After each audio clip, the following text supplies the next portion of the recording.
Вітаю своїх маленьких та дорослих глядачів. Весна обдаровує нас квітами-первоцвітами. Є серед них і примула, малесенька оксамитова квітка. Примули – невеличкі квітки із 5 пелюстками.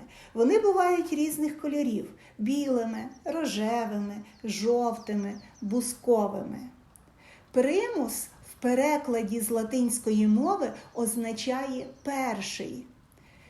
Отож не дивно, що цвітуть примули одразу ж, як тільки розтане сніг та з'явиться перша смілива травичка.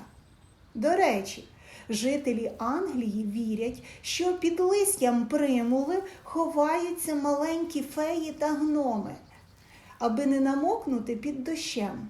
А ще вони вірять, що у місячну ніч ці ж таки феї та гноми підвішують до примул росинки, які світяться, наче чарівні ліхтарики.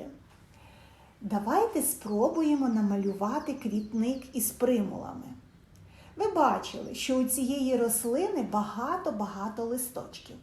Якщо у квітнику росте багато примул, то вони утворюють такий собі зелений килим.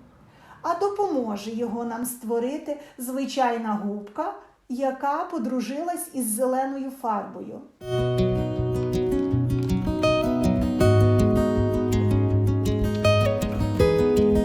Треба залишити на деякий час, щоб фарба висохла.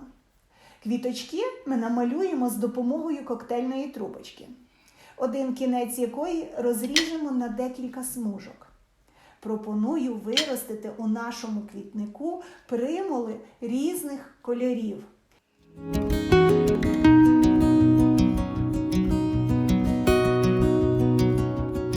Щоб завершити картину, кінчиком пензля домалюємо квіточкам серединку.